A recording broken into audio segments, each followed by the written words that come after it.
тағы көп рахмет. Жаңағы сөзіңізді айтып қалдыңыз ғой, мынау мектебіміз Қаныш Сәтбаевтың атында болғаннан кейін біздің жолымыздың ашылып жүруіне де сол кісінің атының бір көмегі тиіп жатыр ау деп. Сол сөзіңіздің жаны бар сияқты, өйткені біз өткенде ғана 40 неше мектептің ішінен бірден 5 жылда бір келетін аттестациядан ешқандай сүрінбей бірден өтіп кеткен болатынбыз. Енді мектебіміздің басқа да жетістіктері көп, оның барлығы енді ұзақ әңгіме. Құрметті оқушылар, сіздерге алдын ала QR код берілген болатын.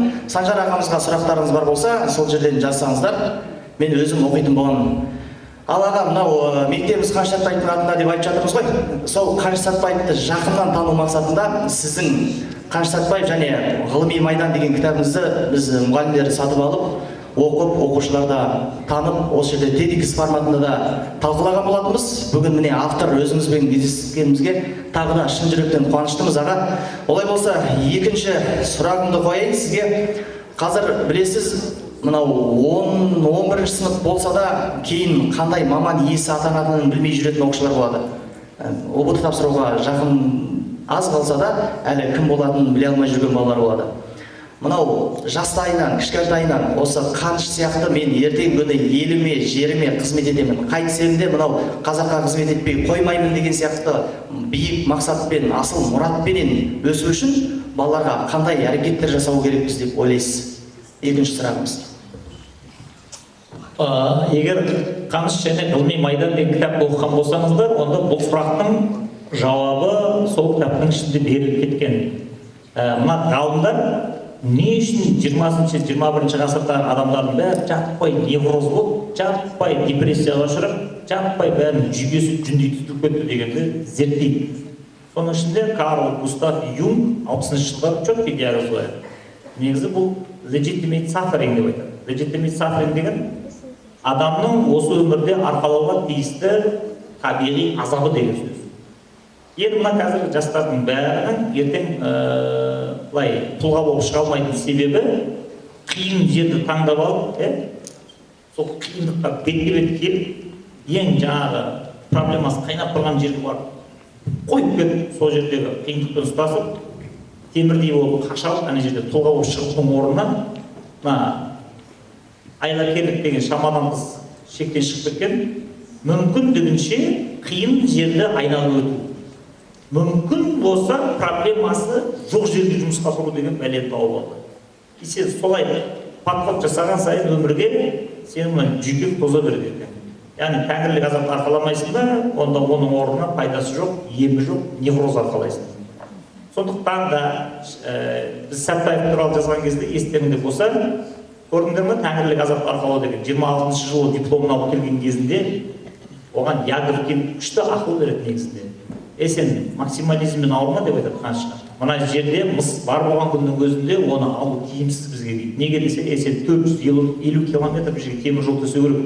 Кім саған бұл жерге пойыз әкеліп береді, басың істей ма? Ол кезде алғашқы өндірілген мысты қыстың күні мынандай шанаға қаппен салады да жәшікпен. Сөйтіп түйемен шанамен сүйрейді. Ал жаздың күні тура мағынасында өндірілген мысты қорытылған. Түйенің үстіне артады да баяғы заманның не сияқты караванмен ол Қызылордаға дейін түйемен айдайтын болған. Ол түйелер бір күнде 60 километр жүреді. Сосын тұрады да айтады, сен маған кім саған темір жол төсеп береді деп. Сондықтан бұл жерге кетпейді. Ал кім Қаныш болса, ойланай отырады да айтады, жоқ дейді. Как раз таки мен осы жерге бүкіл күшімді салатындағыны ақшаның бәрін жұлып аламын да, осы жерге темір жол төсеп, мен бұл жерден қала шығарамын. Ал ол Қарсақбайға сіздер барып көрдіңіздер ме, көрген жоқсыздар ма, мен білмеймін. Қарсақбайға қазір барсақ үрейің ұшып кетеді. 26 жылда айтпай қояйын, қазір баршы Қарсақбайға. Мен былтыр февральда алып барып, мен қысып көрсетем, музей көрсетеміз. Таисия екеуінің алғаш үйленген кезінде тұрған жеріне. Ана мен барып түсетін үйді қар басып қалған, әкімі келіп, бір күн бұрын трактормен қардың бәрі сүріп, машина жақындап ашып қалған. Ол всемирное потепление болып қар жаумай жатыр дегендегі жауған қар анау. Сосын бір күннің ішінде өтіп кетпесек, ертеңіне боран тұратын болса, жол жауып қалса, ана үйде көктемге шейін қалып кетесің. Жұмысының бәрі жайнаған. Ал енді 26 жыл Қаныш Сәтбаев келген кезінде 2 метр қар, 3 метр қар құрт тастайды дағы, бұлар оғыш жемегенде цингамен алып, адамдардың тісі түсіп қалатын болған кәдімгідей. Сосын ғой бұның сөйлеп оғыш жеген деп жүрген. Кейін Тимирязев университетінде мамандықтар, ботаниктер шақырып сөйлеп жеміс нелерін өсіреді.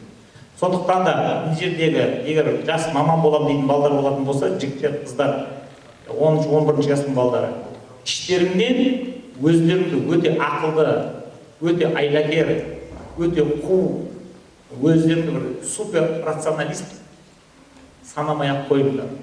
Болды. Ол подход өмір сүруге уже жарамайды. Түк те істей алмайсың онымен. Ондай ақылды балдарға Қазақстан бюджетін тойып берді. Қолынан түк келмейді. Назарбаевты бітіріп жатыр, болашақпен де оқып келіп жатыр, жекеменшік школмен де ұрып жатыр. Қаншасын біз көрдік солардың. Ең аяғында семья болашақтары сөйлей алмай қалды. Бәрі 35-ге келген кезде кризиске ұшырайды дағы, екі школасын әйел тастайды дағы, жас әйелдерге секіріп кетеді, ішіп кетеді, казино ойнап кетеді, бәрі. Соның бәрі неден шығып жатыр?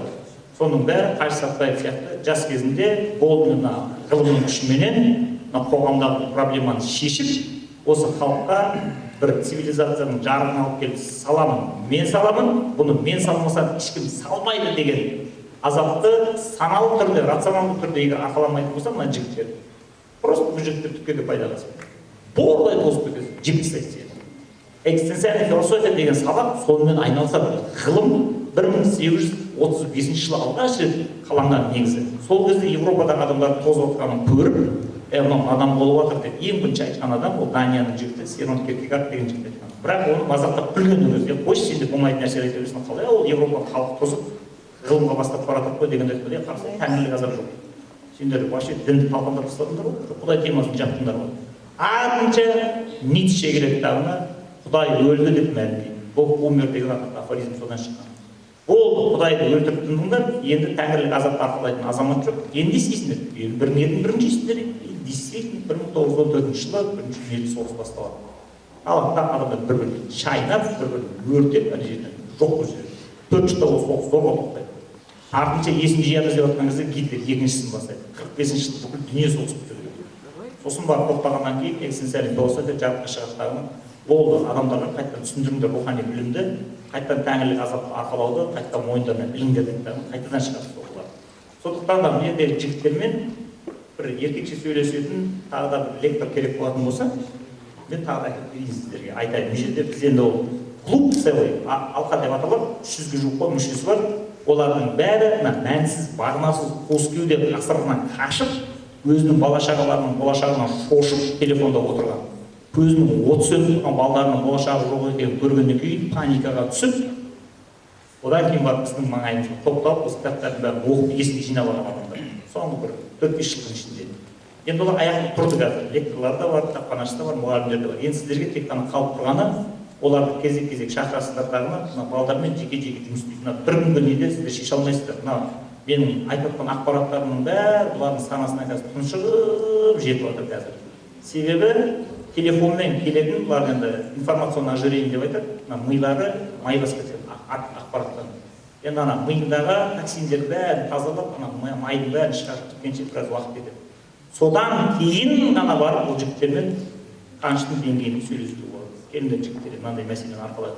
Қазір енді Reels, Instagram ашып қалған, TikTok ашып қалғанда өмір сүрудің оңай жолдары. Бедный папа, богатый папа, самый богатый человек в Вавилоне, реинкарнация, адам өткен өмірінде бірдеңе болды, нумерология, туған күніңді айт, анандай, мен саған суицид әкеліп туған күніңді айт, мен сен қандай бай болатыныңды айтып беремін. Қыздар жақсы миллионер жігіт күйеуге шығып келемін, давайте мен сізге я вам раскрою секрет, и маған төлеңдер, давай астына батырман басыңдар. Осындай миыңды аталар өзі жіберетін 1000 миллион информация сен миыңды бұрқ етіп қайнап жатқанда, ой, саған тәңірлік азап. Бірінші тазалау керек ана поляны, содан кейін барып саламыз. Келістік?